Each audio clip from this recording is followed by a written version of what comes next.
ქალბატონებო და ბატონებო, მოგესალმებით ჩვენ გადაცემის შემდეგი ეპიზოდიდან. სადაც ჩვენ გამოვიხილავთ ხოლმე ყველაზე ხმაურიან მოვლენებს საქართველოში. დღევანდელ დღეს ვიწყებთ მძიმე თემით, ასე რომ გთხოვთ გაუძლოთ ჩემთან ერთად. მოხდა ტრაგედია დიღომში. არა ადამიანებმა მოკლეს, აი პირდაპირ გეტყვით რომ მოკლეს 4 წალი ხე. არ ვიცი. ნამდვილად მიმძიმს, ასე რომ მოდით გაჩვენებთ ამ ვიდეოს. გადასწორებული რაიმე უფლება გაქვს, რომ გადაგესწორებინათ? იმიტომ რომ თქვენ აზიანებთ ჭალის ტყეს ამით.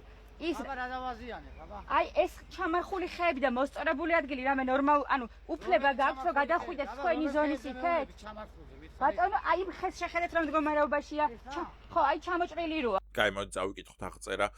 დიღმის ჭალების ერთ მონაკვეთს, რომელიც თბილისის უნიკალურ ეკოსისტემას წარმოადგენს, მთავრობამ რეკრეაციული ზონის სტატუსი მოუხსნა და იქ ახლა სტადიონს აშენებენ. აქტივისტი ანა ტრაპაიძე ნაკვეთისთვის სტატუსის დასაბრუნებლად სასამართლოში ჩივის ძალიან მიმძიმს ამ თემაზე საუბარი. თუმცა დღეს აღმოაჩინა, რომ ჭალების იმ ნაწილშიც მუშაობს ტრაქტორი, რომელიც რეკრეაციულ ზონაშია. მოდის გიხდით.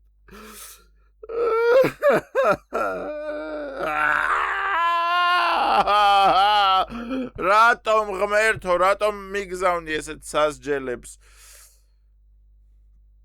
ამ ყველაფერს იძახის აქტივისტი ანა. და თუ არ გჯერათ, მოდით გაჩვენებთ.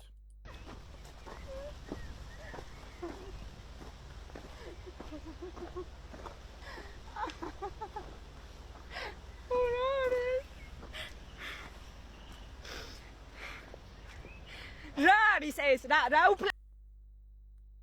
ადამიანი ტირის იმის გამო, რომ ზედმეტი 6 ხე მოჭრეს.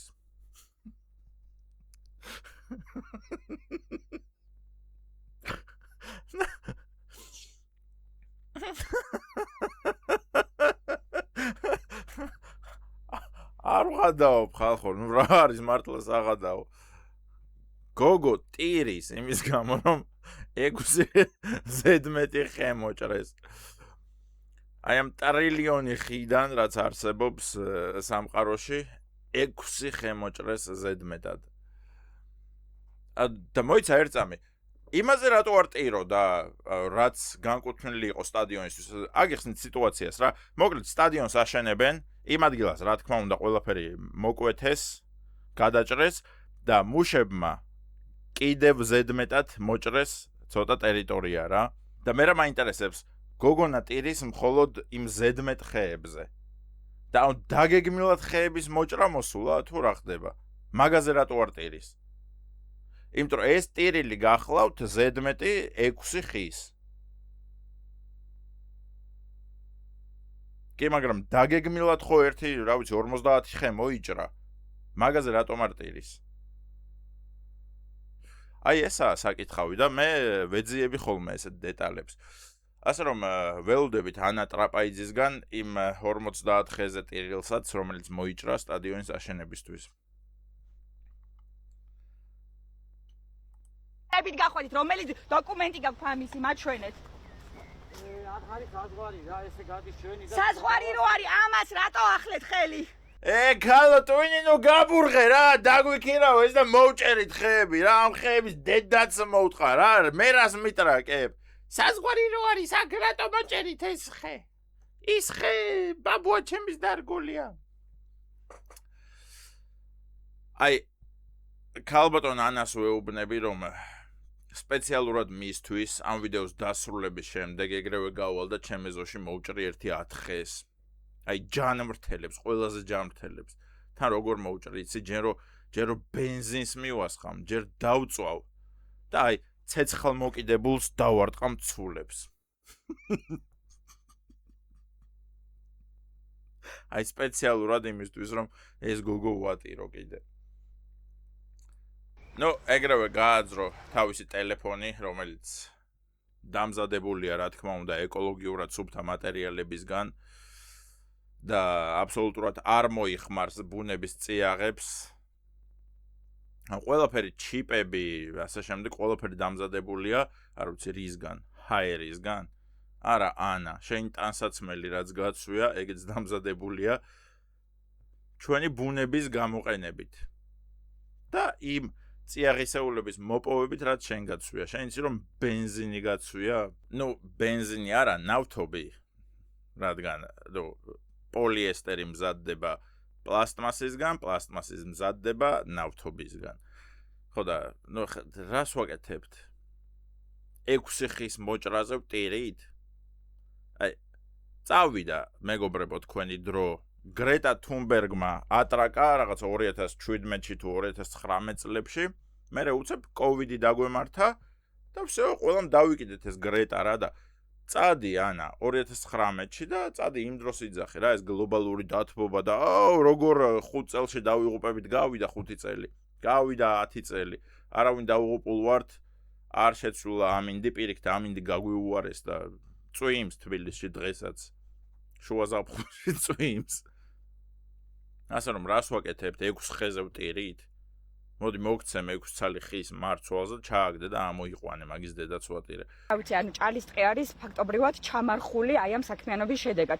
ძალიან გთხოვთ რომ გამოაგზავნოთ აქ სამშენებლო ინსპექტორების ჯგუფიც, ასევე ხელმძღვანელებთან დაკავშირებით ინსპექტორების ჯგუფი ადგილზე გვაქვს ძალიან დიდი. გამოგზავნეთ FBI, გამოგზავნეთ Mi-6, გამოგზავნეთ მოსადი, გამოგზავნეთ ჩინეთის სპეცსამსახურები, ყველა გამოგზავნეთ. 6 ცალი ხე მოჭრეს ხალხო. ამისავთან აღარ შეიძლება. ქართველი ხალხი ამას არ აიტანს. 6 ცალი ხე ამოძირკვეს.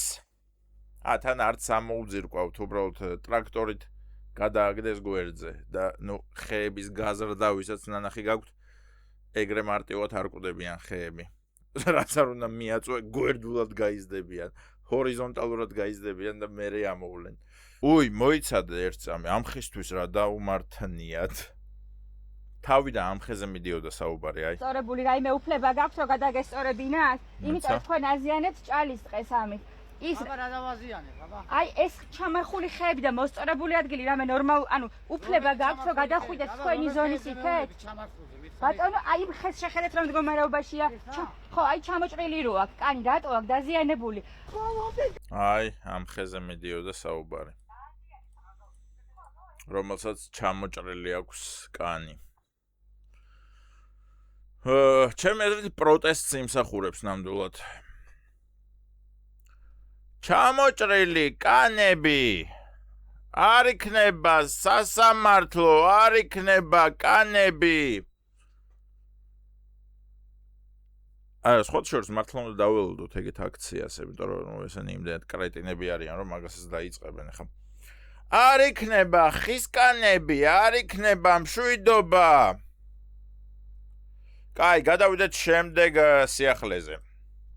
ოზურგეთში, გუბეებში თევზები გაუშვეს. ოპოზიციის საპროტესტო პერფორმანსი. ეს ოპოზიციამ რა თქმა უნდა ნამდვილად ოპოზიცია რა თქმა უნდა გადავიდა უკვე აბსოლუტურ მობილიზებაზე და სრულ მოქმედებაზე, რაც ნამდვილად არ დასრულდება მშვიდობით. ჩემი აზრით, პრეზიდენტმა ჯარი უნდა გამოიყვანოს ესეთი პერფორმანსების შემდეგ, რადგან ეს პირდაპირ ომის გამოცხადებას ნიშნავს ოპოზიციის 25 მხარდამჭერის მიერ. იმიტომ რომ აი ხა ამაზე თავის შეკავება, ყურეთ, წავიკითხოთ. მდინარაძის ნათლულის ქმრის ბიძა. არ ვღადავ.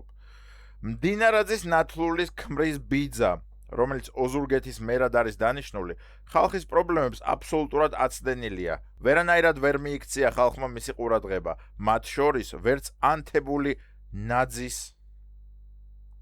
ნაძის ხეები დაინახა ორმოებში და ამჯერად მივმართეთ თევზების გაშვების გზას.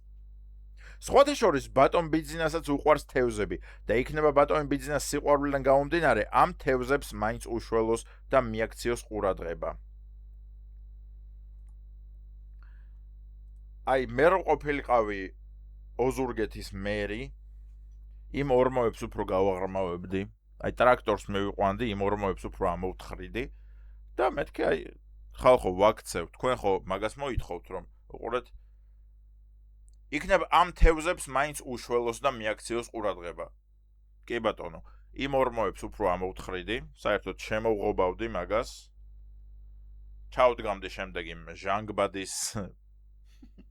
ჟანგბადის აპარატებს აკვარიუმისთვის და всё დავტოვებდი ეგრე და ვეთყოდი მე რომ აი თევზებს მივაქციე ყურადღება, რასაც ითხოვთ. მაგრამ არა, ოზურგეთის მერმა ამოავსო ეგრევე ეგ ორმოები.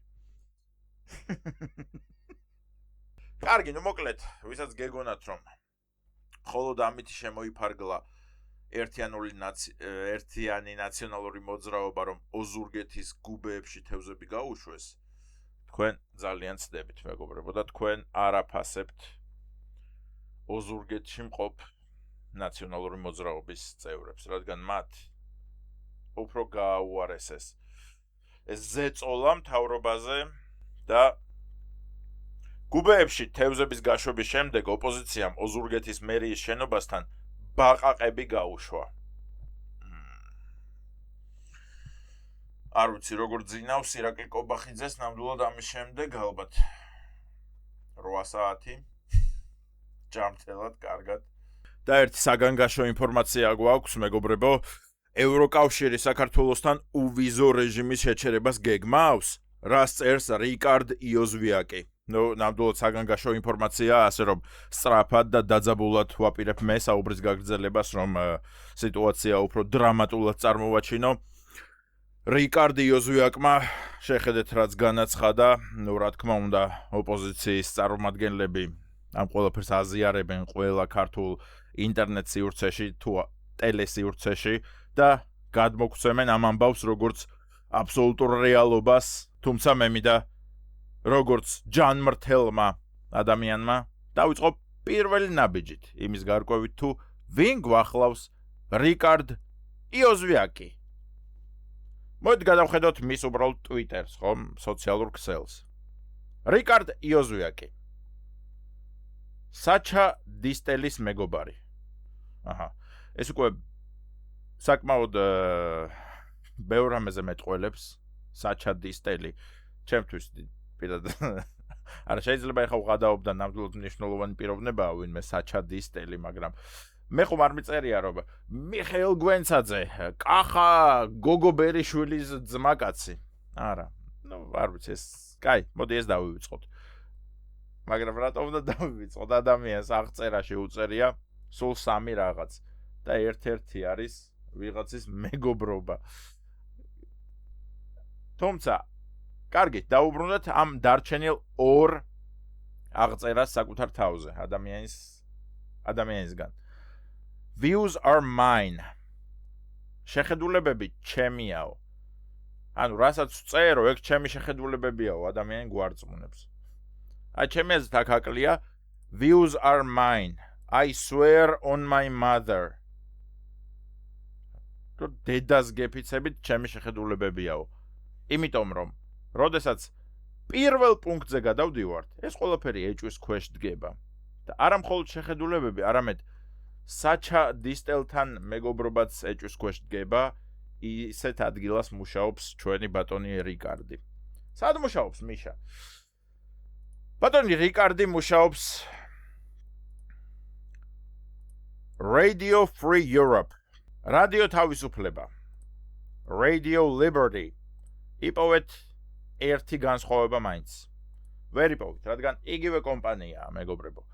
მუშაობს ბატონი რიკარდი რადიო თავისუფლებაში, რომელიც გახლავთ საერთაშორისო ორგანიზაცია, რომელიც ესეც ცდილობს ყველა ქვეყანაში გახსნას საკუთარი ფილიალი, ფრანშიზა და მათ პოლიტიკურ ამბებში ჩაერიოს და ისე გადმოგცენ ამბები, როგორც მათ აწყობთ. რა თქმა უნდა, ხო? ეხლა თქვენი კითხავთ, კი, მაგრამ მიშა, რადიოს სახელს მაინც შეხედე, რადიო თავისუფლება. ეს იმას მაინც არ გეუბნება, რომ ადამიანები თავისუფლები არიან და ანუ აბსოლუტურად თავისუფლად და დამოუკიდებლად ახორციელებენ ყველა ქვეყანაში საკუთარ საქმიანობას, დამოუკიდებელ საქმიანობას, რომელიც არავის მიერ არ არის დაფინანსებული.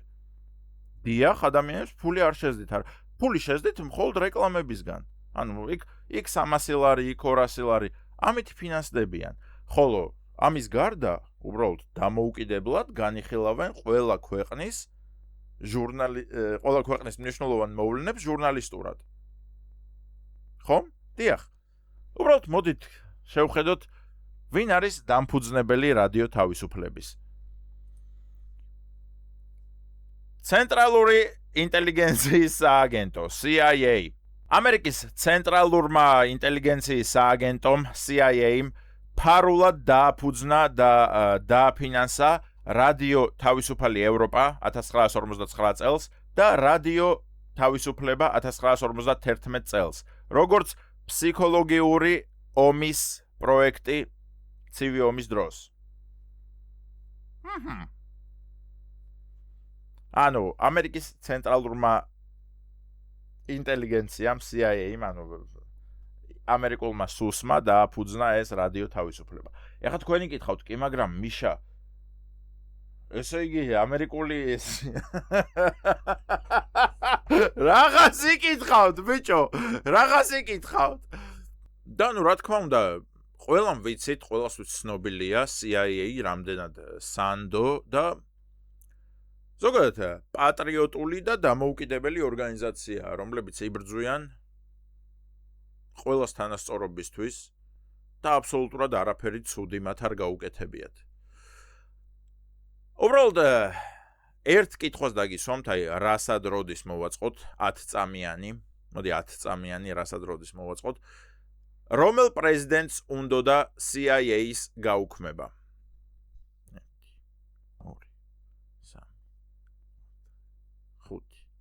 1 2 3 4 5 7 8 9 10 მართლები ხართ. ჯონ კენედის, რომელსაც ტვინი გასხმევინეს. მას შემდეგ რაც თქვა, რომ CIA-ის გაუქმება მინდაო. დამთხოვა, რა თქმა უნდა დამთხოვა, ვიღაც გიჟმა მოკლა, ლი ჰარვი ოსვალდმა. ეხლა თქვენი კითხავთ, მიშა, კი, მაგრამ ის გიჟი პრეზიდენტი რომ მოკლა, ხო დაკითხესო? აპირებდნენ დაკითხვას, მაგრამ უბრალოდ ვიღაც სხვა გიჟმა მოკლა, ჯეკ რუბიმ. და გაასხმევინა მას ტვინი, სანამ დაკითხავდნენ რა, ეს დაემთხვა. ეხლა თქვენი კითხავთ, მიშა, კი, მაგრამ ის ჯეკ რუბი ხო მაინც დაკითხესო, არაო, რომ მისულიყვნენო რეალურ დამკვეთთანო. თქვენ ნამდვილად ჭკვიანები ხართ? მაგრამ სამწუხაროდ ჯეკ რუბი სანამ დაკითხავდნენ და სრულ ინფორმაციას ამოიღებდნენ მისგან, მას თრომბი დაემართა, ანუ სისხლი გაეჭედა ვენაში და შეუდედა და გარდაიცვალა. ასე რომ სიმართლე მაინც დღემდე არ არის გარკვეული, როგორ დაიღუპა ერთადერთი პრეზიდენტი ამერიკის, რომელსაც CIA-ის გაუქმება უნდოდა. აი ესე შეფარულად ჩამოგიყალიბეთ რა არის მეგობრებო Deep State. ხედავთ, რადგან თავიდანვე რომ მეთქვა, რომ ეხა Deep State-ს აგიხსნით რა არის თქო, არავინ დაიჯერებდით, არავინ მომისმენდით, ყველა შეხედავდით ამ ყველაფერს, როგორც Deep State-ი არსებობს არა ისა კიდე. აი ეს არის Deep State-ი ზუსტად. რასაც თქვენ ვერ ხედავთ, მაგრამ Google-ში ეს ყველაფერი ინფორმაცია ეს მართლა ყველაფერი წერია Google-ში. უბრალოდ თავარია იცოდეთ, როგორ მოძებნოთ, რაზე იფიქროთ, როგორ გაუყვეთ ნაკვალევს და ბოლოს ყოველთვის მიდიხართ ერთ ადგილას. Deep State-თან. რომელიც მე აბსოლუტურად მიყვარს, რომლის წინააღმდეგაც მე არასდროს წავალ, რადგან მე ცხოვრება მიყვარს.